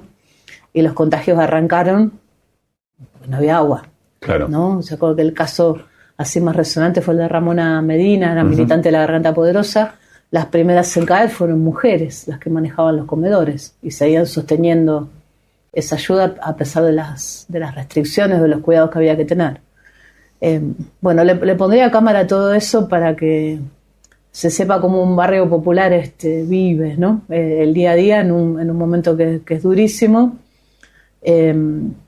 y que algo de lo que pasó la semana pasada, ¿no? Y la muerte, el asesinato de estas 3 compañeras que nos destruyó a todas y a todos los que tenemos que ver con el barrio, sabemos que esa cuestión está ahí, ¿no? Está como ahí al acecho. No sé si no le puedo poner cámara a un narco, pero sé que los narcos se llevan pibes para jugar al fútbol, prometen botines y zapatillas, dan plata, una cantidad de cosas que vienen a tapar agujeros de la realidad. ¿Eso se ve cotidianamente? ¿Eso se...? Sí, se ve y nosotros sabemos qué ocurre, ¿no? Uh-huh. ¿Qué pasa? Y estoy hablando de un barrio popular que no es igual a otros barrios populares de la ciudad, que capaz tiene más ventajas, ¿no? Por dónde está ubicado y qué lugares tiene para seguir consiguiendo changas, ¿no? Tenés la terminal de micro, el puerto, ¿no? Pero cuando vos te subís a un techo de una casa, y eso capaz también estaría bueno que una cámara lo tome, ves la parte más rica de la ciudad de Buenos Aires, ¿no? Desde el doble techo de alguna casa de la Villa 31. Esa es sería una escena tremenda. Sí, digamos. Sería una escena tremenda. ¿Qué pasó en el barrio? ¿Cómo se transformó el barrio en este año y más de medio de Milei? Creo que así como fuera del barrio se nota, hay mucha fragmentación, ¿no? La 31 siempre se caracterizó por tener muchísima organización social, muchísimo laburo de ese tipo, ¿no? Yo 18 años después que llegamos nosotras con el proyecto de fútbol, en noviembre cumplimos 18 años, lo que vemos es como rotura de lazos, ¿no? Como un aumento enorme de la sospecha, de qué me va a sacar, qué quiere de mí, y como un poco más de aislamiento, si se quiere, ¿no? En algún punto. Después las dificultades con lo económico, eso están a la vista, pero para mí lo más preocupante es esa rotura, ¿no? Cuando arrancaba el gobierno de Milei hubo una escena con Jorge Macri que se hizo muy, muy célebre, que llega para el desalojo de una especie de feria que se había armado de manera espontánea con gente del barrio. Y se hace famosa, pues se viraliza un video donde aparece una rata y todos quieren pisar a la rata, y bueno, y Jorge Macri gira, ¿no?, sobre sí mismo, haciéndose el que va a matar a la rata. Bueno, la rata pasó. Pero ese día había enfrentamiento de las personas del barrio. Había gente del barrio que aplaudía ese desalojo. Y esa escena para mí fue muy, muy impactante, porque eran todos villeros y villeras, era lo mismo. Entonces creo que parte de lo que hizo el gobierno de Milei socialmente tiene que ver con eso, porque creo que de las peores cosas que hace es atacar lo comunitario, ¿no? Atacarle lo que se mueve de esa manera. Y por, ¿no?, lo que decís, lo ataca con todo éxito. Y lo ataca con, sí, yo creo que sí. No sé si de un tiempo a esta parte estamos viendo ahí como por lo menos algunas reacciones. Éxito, claro, no con todo éxito. Sí, porque ahora hay, bueno, toda una actividad por las elecciones del 26 de octubre y empezás a escuchar gente que está arrepentida de haberlo votado, porque tuvo una buena elección en la Villa 31 en el 2023, no ganó, pero fue buena su proyección, y empezás a notar gente, bueno, que se queja, sobre todo con los últimos hechos, ¿no?, la corrupción y algunas cosas puntuales, y algo que empieza a parecer así nacionalista con todo esto último, ¿no?, de Trump y de cuestiones que afectarían soberanía. ¿Y te acordás cuáles eran los argumentos por los cuales sí lo acompañaron en su momento, o cuáles escuchabas? A ver, hay algo raro, ¿no? Pero que también había pasado antes, cuando ganó Macri, como un discurso que se mete en el barrio de choriplanero y plan y qué sé yo, en el barrio, ¿no? Como, bueno, yo trabajo y este que no trabaja pretende vivir de... Sí. Que eso también era muy, muy llamativo. Entonces creo que hay algo de... que empujó eso y que tuvo que ver con, bueno, montones de descalabros o de cosas que no, qué sé yo, que no se atendieron a tiempo. Hubo un quiebre grande cuando aparece la foto de Alberto Fernández en Olivos en plena pandemia, festejando un cumpleaños, cuando en el barrio, bueno, se cerraban las canchas de fútbol, bueno, se iba gente para internarse y capaz no volvía. ¿No? Nosotros tenemos el caso de una piba que se fue papá y mamá y volvió solo papá, la mamá no volvió más, que era alguien histórico del barrio, alguien que también manejaba un comedor. Gladys Armando, la familia Armando es histórica, la Villa 31. Entonces, bueno, esa foto fue impactante. ¿Cómo lograron la cancha? Cagándonos a palos con los pibes, así, digamos, literalmente. O sea, cancha para las pibas, para que jueguen las pibas, para que jueguen los pibes copando toda la escena, como uno puede imaginarse. Como siempre, en 2007, la cancha donde estamos nosotras es la que está delante del ministerio, la cancha del barrio Güemes. Sí. Ahora, por algún proceso de urbanización, tiene sintético y tiene gradas y, bueno, y un alambrado. Pero en esa época era potrero, tierra, y la cancha llegaba casi hasta donde se abría las casas, ¿no? O sea, vos abrías la puerta de tu casa y la cancha estaba ahí. Entonces, claro, bueno, naturalmente era ocupada por los varones, chiquitos que cuando volvían del colegio, y los más grandes que organizan partido por guita, o bueno, campeonatos que duran hasta la madrugada. Entonces entrar ahí era complejo porque los pibes no se iban. No es, bueno, ahora les toca entrenar a las mujeres y nosotros nos corremos. Sí. Era usarnos de valla humana, casi seguir peloteando por arriba nuestro. Después estaban entrenando y estaban los pibes jugando por arriba. Sí, seguían jugando. Era como si vos no estuvieras ahí, ¿no? Muy loco. Que después cuando lo trasladás a otras escenas nos pasa lo mismo, ¿no? Los transportes públicos, bueno, en los espacios políticos, en todos los lugares. Entonces era, bueno, vamos a plantarnos. ¿Y cómo peleamos esto? Y eso ocupando. Era la lógica del barrio. No había ¿A vos quién te bancaba? ¿A ustedes quién las bancaba? Ahí, en ese momento. En ese momento, nadie. ¿A quién le podías avisar? A nadie, eran ustedes. A nadie, no éramos nosotras, que sostuvimos un horario que es el que tenemos hoy, martes y jueves, de 6 a 8. Y era, bueno, llueve, sale el sol, pase lo que pase, nosotras nos vamos a plantar en medio de la cancha. Se empezó a correr la voz, empezaron a venir cada vez más pibas, y bueno, y un día salieron. Hoy nos ven llegar con la bolsa de pelotas y con las cosas y salen. Espectacular. Se van porque, bueno, saben que estamos nosotras. Lo mismo, que es muy importante esto para las compañeras, las que tenían que venir sí o sí con los hijos chiquitos, ¿no? A entrenar. Se nos armaba casi un parque de estacionamiento de cochecitos y terminar más de un entrenamiento con un bebé a UPA. Bueno, eso ahora casi no pasa, ¿no? Es esto de, bueno, al compañero varón. son tus hijos también, ahora me toca jugar a la pelota a mí, ¿no? Bueno, cuando hablamos de tareas de cuidado, tiene que ver con eso. Casi el espacio nulo para divertirte, estar con otras, bueno, el no hacer nada. Que eso los varones lo tienen naturalmente ganado. En un barrio popular, una piba está ocupada desde muy temprana edad, haciendo tareas pesadas, o cuidando a alguien más chiquito, o ocupándose de lo doméstico, ¿no? Entonces jugar al fútbol era un poco romper con todas esas cosas y pensar, bueno, en formas de prevenir la violencia de género desde un espacio deportivo. Vuelvo a algo que hablamos. En este grupo, en esas rondas, ¿cómo impactó el triple femicidio de Varela? Con mucha, yo creo que hay una mezcla de bronca, de tristeza, de impotencia y algo de sentir que asesinaron pares, ¿no? En esto de en la situación de vulnerabilidad extrema que las pibas estaban, ¿no? Que saben que no lo conversamos así como puntualmente, ¿no? Pero que hay muchísimas compañeras en esa situación o expuestas a eso. Por ejemplo, y no es de ahora, hace unos años fuimos a la cárcel de Seiza a una actividad que nos habían invitado a jugar al fútbol con compañeras ahí, y de golpe una de las nuestras se encuentra a una que era de la Villa 31 y no sabía que estaba detenida.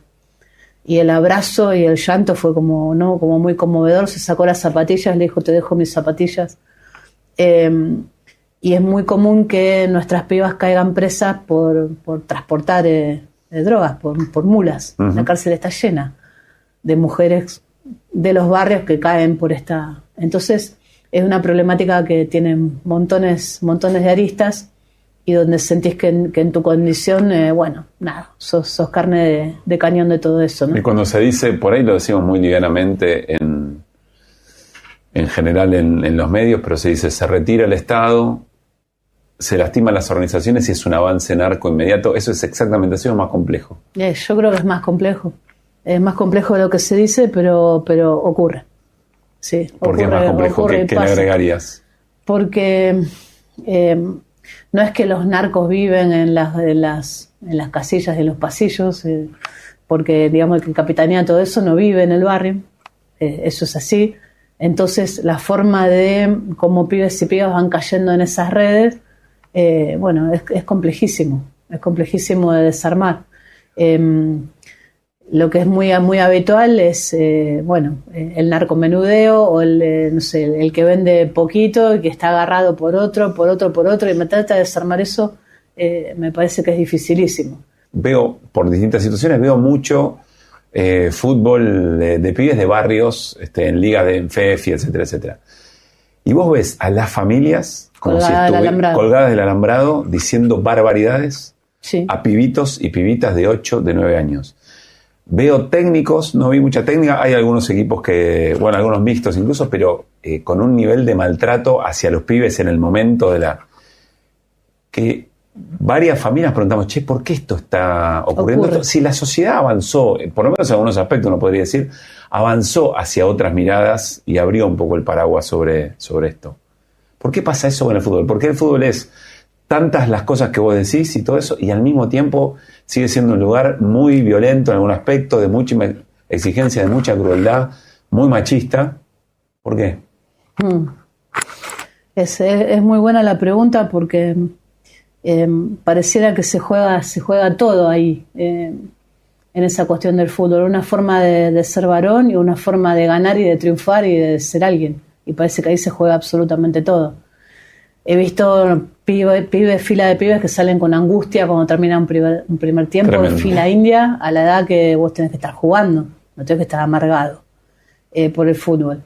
En algunos clubes en Avellaneda, estos clubes que hablábamos, que yo los repondero, los clubes de Avellaneda, pero que hacen banderazos y tiran petardos y bengalas antes de un partido de pibes, porque van a jugar con el club de no sé dónde, la rivalidad, el folclore, sí, pero pibes ese si pierde ese partido no va a dormir a la casa, no sé qué le pasa, ¿no? Se debe querer morir. Y me parece que eso, que forma parte también de lo que somos y que es terrible, pero ocurre.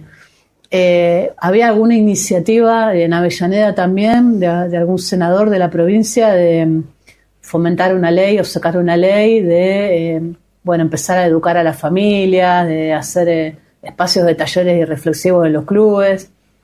No sé en qué queda todo eso y cuánta bolilla se le da, ¿no? Pero también está la cuestión impuesta sobre todo sobre los varones del pibe que va a salvar a la familia, ¿no? También una manera de ser famoso, de tener mucha plata que pareciera que está al alcance de la mano, ¿no? Y ahí me parece que se trastoca absolutamente todo.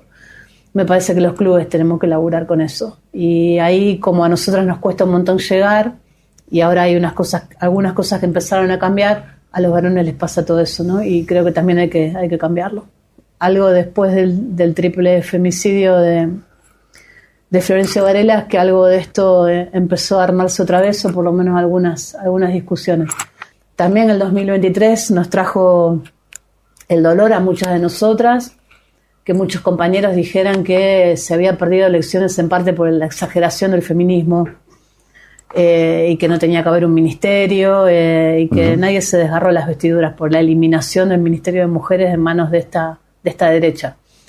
Yo creo que si somos declaradas enemigas de esa manera, por algo debe ser, ¿no? Porque estamos pensando en cómo se mueven los privilegios y cómo está construida una sociedad.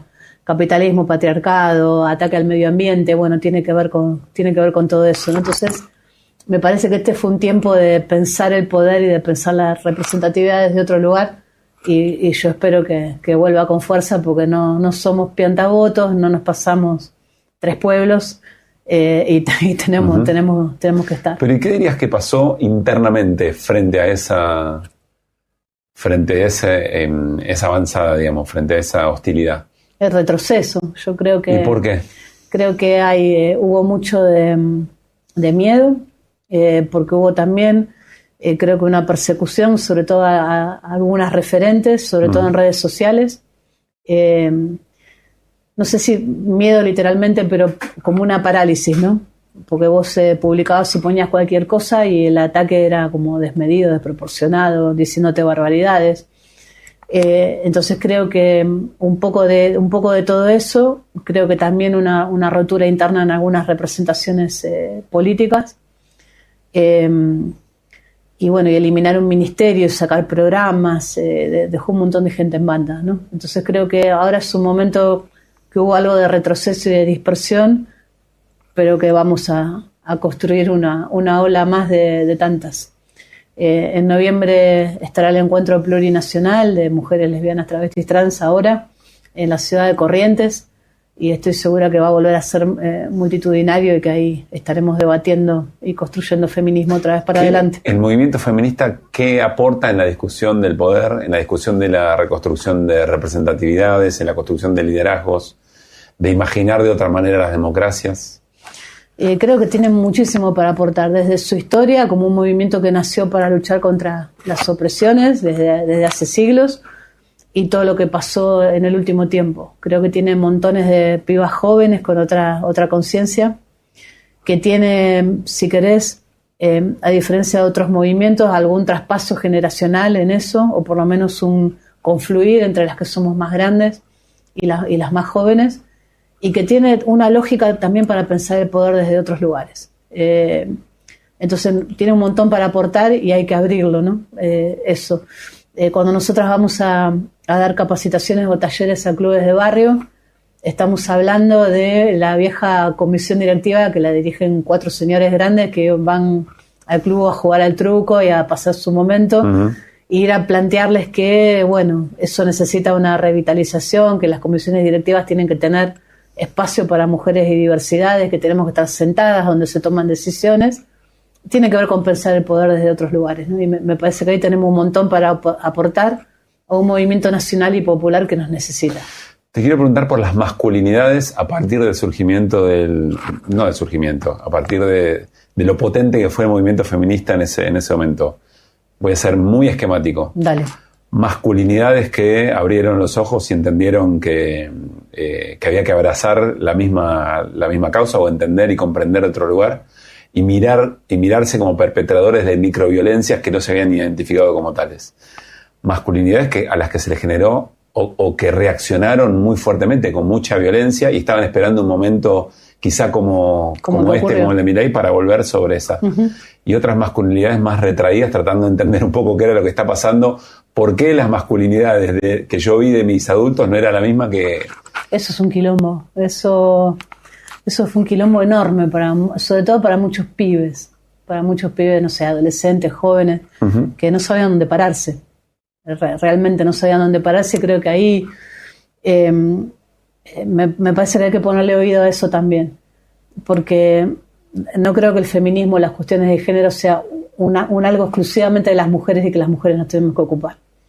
Entonces me parece que hay que tender algún puente ahí para entender que esa deconstrucción es un espejo en el que nos miramos todos y todas, porque todos nos educamos y nos criamos bajo ese patriarcado, y que ese espejo a veces te devuelve unas imágenes que vos no querés ver.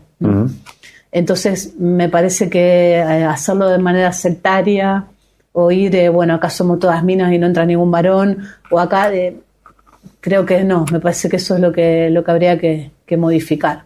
Me parece que hubo una reacción de un montón de tiempo, de montones de cosas muy oprimidas, que cuando salen a la luz, bueno, pasa todo lo que pasó, y que después de esto, si hay algo bueno que nos puede dejar como enseñanza el tiempo de Milei, es como poder volver a ponerle oído, no para hacernos cargo de los varones, pero sí a tender puentes, ¿no? Y a entender que capaz ahí un pibito se quedó roto porque no entendió nada, y también todos los desafíos que nos imponen, montones de identidades que viene trayendo las construcciones culturales, ¿no? Por la sexualidad.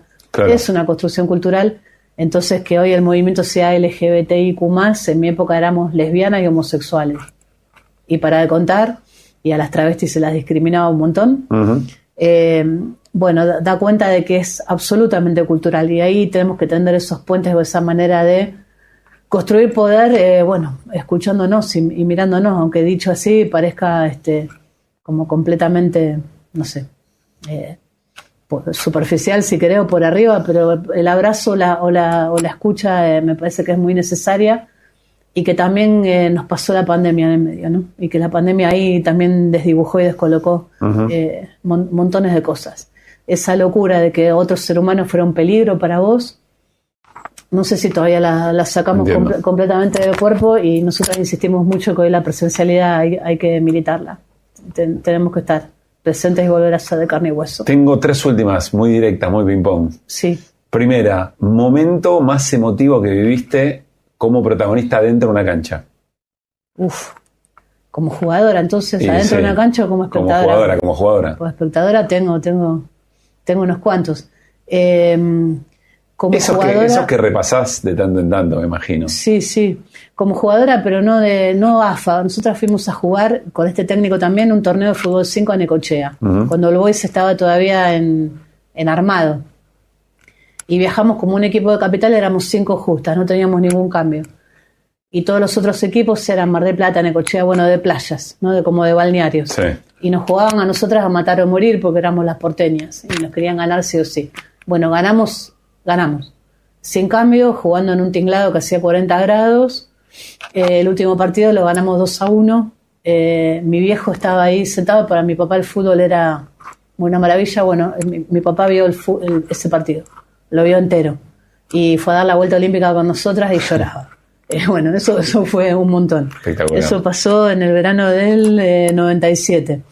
Y después en cancha, el título de Vélez en el 93. Esa era la segunda, el momento más emotivo de Vélez. Sí, como espectadora, porque Vélez salía campeón después de 25 años.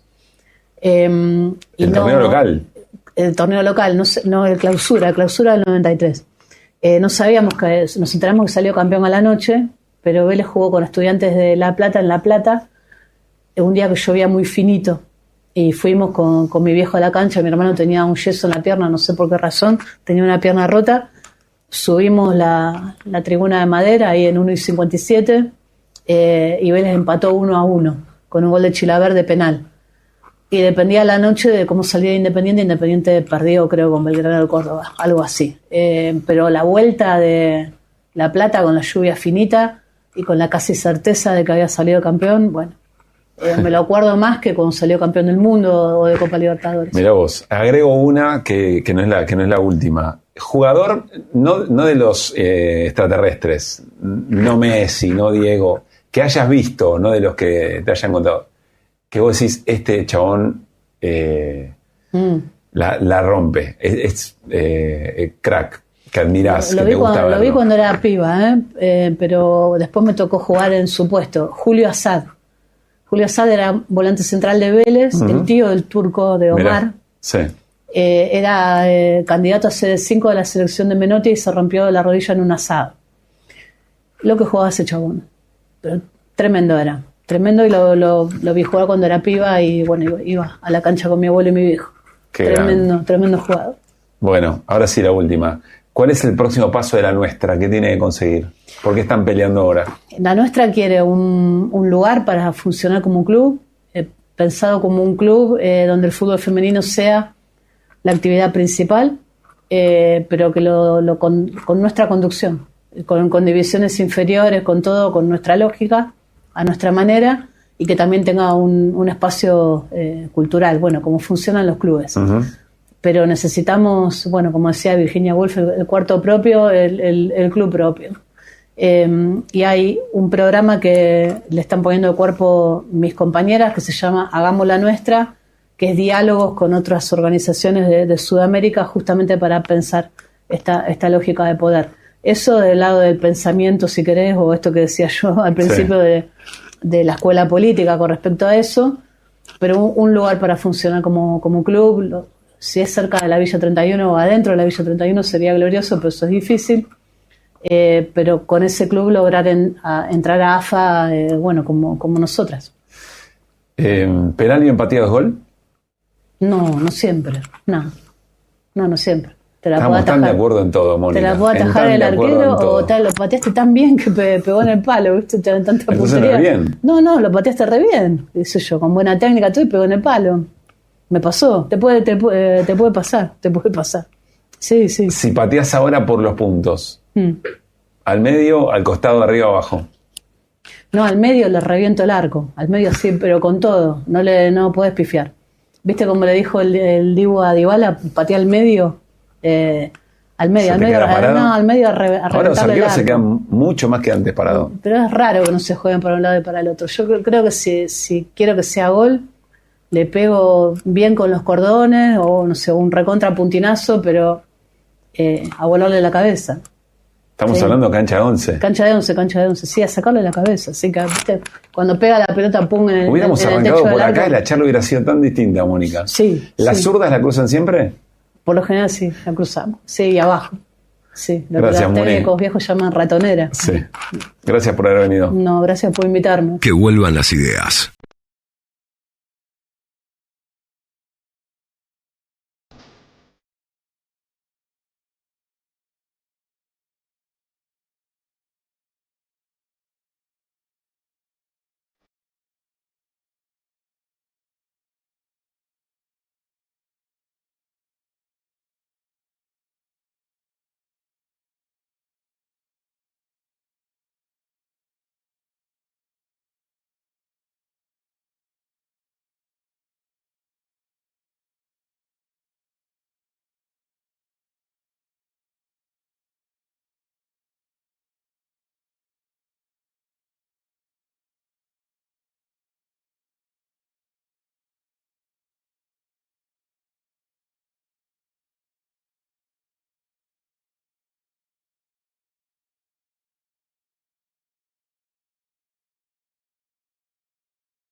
Que vuelvan las ideas. Hasta las 18. Dinámica e información. Regreso informativo. Que vuelvan las ideas. Que vuelvan. Viernes feriado y todavía tenemos rato de viernes, sábado y domingo para ir al teatro, che. Y en las recomendaciones, ¿quién mejor que el querido Jorge Duati? Jorge Duati, repasamos el fin de semana teatral, algunos acontecimientos, algunas novedades.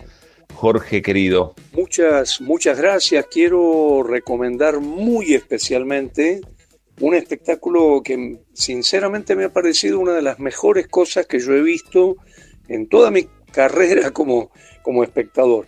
Me refiero a Pampa Escarlata, de Julián Noyer, realmente notable, agregó funciones este sábado 11 de octubre y luego los sábados 18 y 25 de octubre a las 21 horas en el Centro Cultural Rector Ricardo Rojas de la Universidad de Buenos Aires en la avenida Corrientes 2038.